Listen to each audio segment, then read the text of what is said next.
राधे राधे, जय श्री कृष्णा।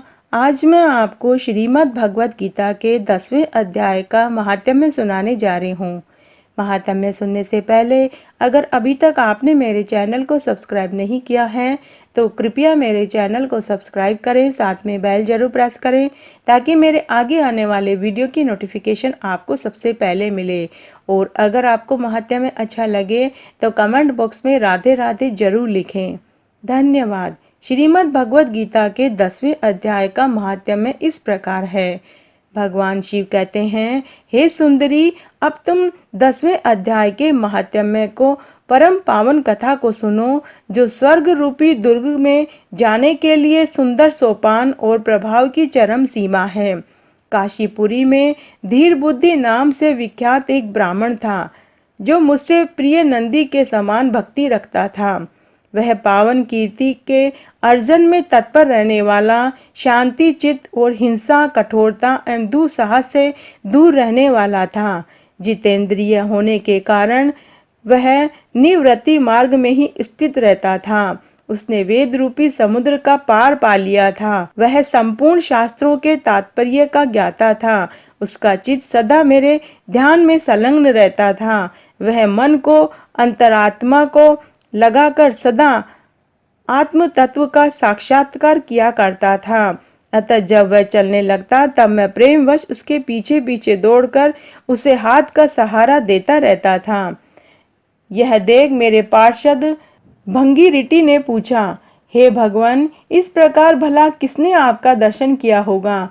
इस महात्मा ने कौन सा तप, होम अथवा जप किया कि सम आप ही पद पद पर इसे हाथ का सहारा देते चलते हैं?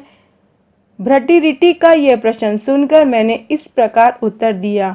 एक समय की बात है, कैलाश पर्वत के पार्श्व भाग में पुनाग वन के भीतर चंद्रमा की अमृतमयी किरणें धुली हुई भूमि में एक वेदी का आश्रय लेकर मैं बैठा हुआ था।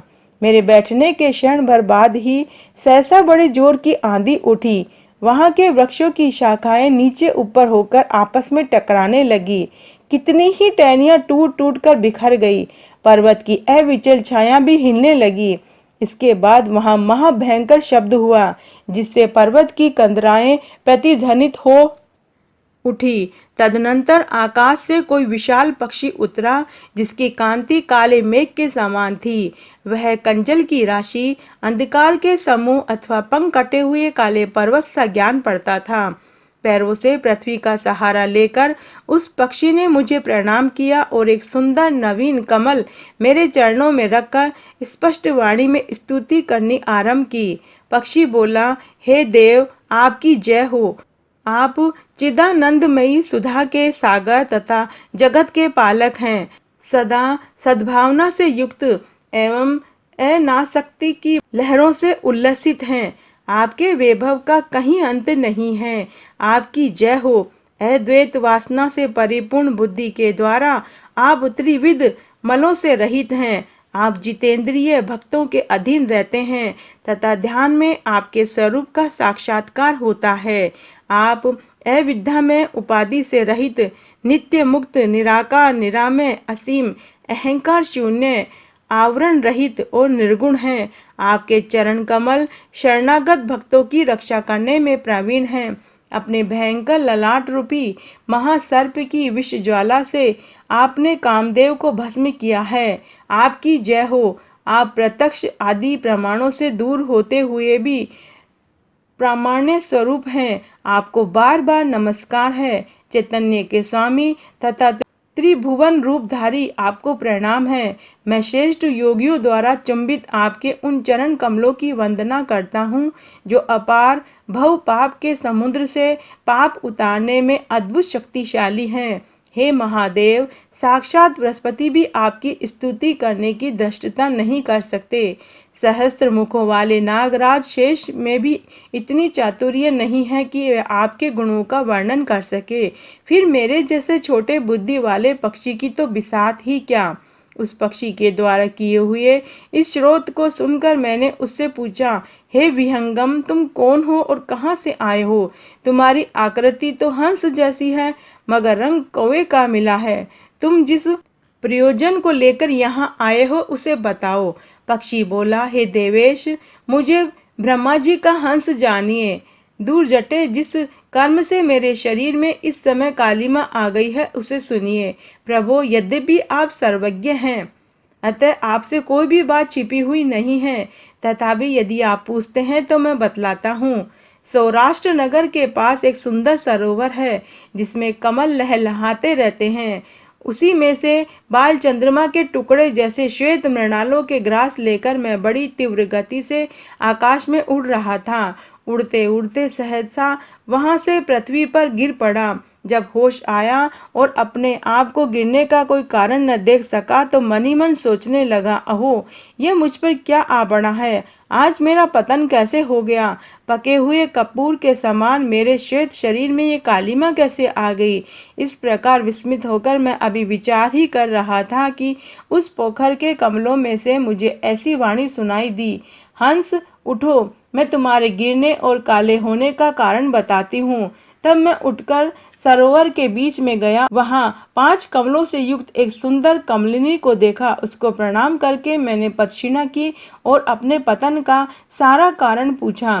कमलिनी बोली, हे कालहंस, तुम आकाश मार्ग से मुझे लांग कर गए हो। उसी पातक के परिणाम स्वरूप तुम पृथ्वी पर गिरना पड़ा और उसके कारण ही तुम्हारे शरीर में कालिमा दिखाई देती है।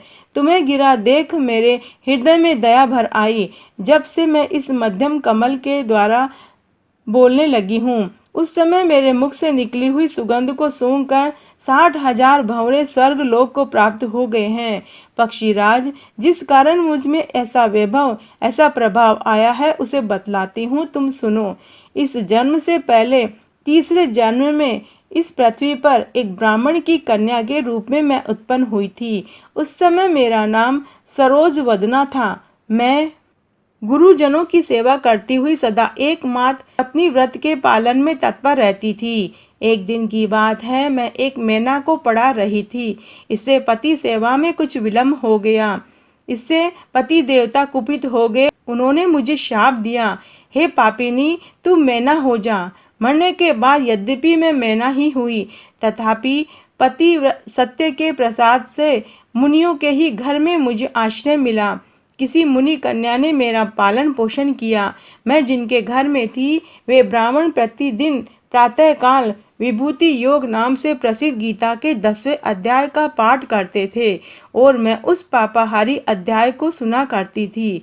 विहंगम काल आने पर मैं मैना का शरीर छोड़कर 10वें अध्याय के महात्म्य से स्वर्ग लोक में अप्सरा हुई।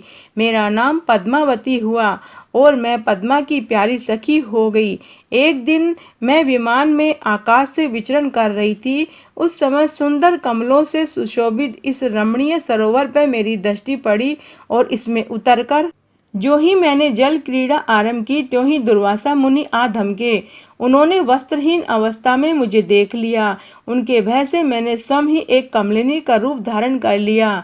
मेरे दोनों पैर 2 कमल हुए, दोनों हाथ भी 2 कमल हो गए और शेष अंगों के साथ मेरा मुख भी एक कमल हुआ। इस प्रकार मैं 5 कमलों से युक्त हुई। मुनिवर दुर्वासा ने मुझे देखा। उनके नेत्र क्रोधाग्नि से जल उठे। वे बोले, पापिनी, तू इसी रूप में 100 वर्षों तक पड़ी रहे। ये शाप देकर वे क्षण भर में अंतर्ध्यान हो गए। कमलिनी होने पर भी विभूति योगाध्याय के महात्म्य से मेरी वाणी लुप्त नहीं हुई। मुझे लांघने मात्र के अपराध से तुम पृथ्वी पर गिरे हो। पक्षीराज, यहाँ खड़े हुए तुम्हारे सामने ही आज मेरे शाप की निवृत्ति हो रही है, क्योंकि आज 100 वर्ष पूरे हो गए हैं। मेरे द्वारा गाए जाते हुए उस उत्तम अध्याय को तुम भी सुनो। उसके श्रवण मात्र से तुम भी आज मुक्त हो जाओगे। यूं कहकर पद्मिनी ने स्पष्ट एवं सुंदर वाणी से 10वें अध्याय का पाठ किया और वह मुक्त हो गई। उसे सुनने के बाद उसके दिए हुए इस उत्तम कमल को लाकर मैंने आपको अर्पण किया है। इतनी कथा सुनाकर उस पक्षी ने अपना शरीर त्याग दिया। वह अद्भुत सी घटना हुई। वही पक्षी अब 10वें अध्याय के प्रभाव से ब्राह्मण कुल में उत्पन्न हुआ। जन्म से ही अभ्यास होने के कारण शैशव अवस्था में ही उसके मुख से सदा गीता के 10वें अध्याय का उच्चारण हुआ करता था। 10वें अध्याय के अर्थ चिंतन का यह परिणाम हुआ कि यह सब भूतों में स्थित शंख चक्रधारी भगवान विष्णु का सदा ही दर्शन करता रहता है। उसकी स्नेहपूर्ण दृष्टि जब कभी किसी देहधारी के शरीर पर पड़ जाती है, तब वह चाहे शराबी हो, ब्रह्म हत्यारा हो, वह भी मुक्त हो जाता है तथा पूर्व जन्म में अभ्यास किए हुए 10वें अध्याय के महात्म्य से उसको दुर्लभ तत्व ज्ञान भी है तथा इसने जीवन मुक्ति भी पा ली है। अतः जब यह रास्ता चलने लगता है तो मैं इसे हाथ का सहारा दिए रहता हूँ। हे भृंगी रीटे, यह 10वें अध्याय की महामहिमा है। पार्वती, इस प्रकार मैंने भृंगीरिटी के सामने जो पापनाशक कथा कही थी, वही मैंने तुमसे कही है। नर हो या नारी हो अथवा कोई भी क्यों न हो, इस 10वें अध्याय के श्रवण मात्र से उसे सब आश्रमों के पालन का फल प्राप्त होता है। तो आज मैंने आपको श्रीमद् भगवत गीता के 10वें अध्याय का महात्म्य सुनाया। अगर आपको ये पसंद आता है तो अपने दोस्तों और रिश्तेदारों में ज़्यादा से ज़्यादा शेयर करके पुण्य कमाएं।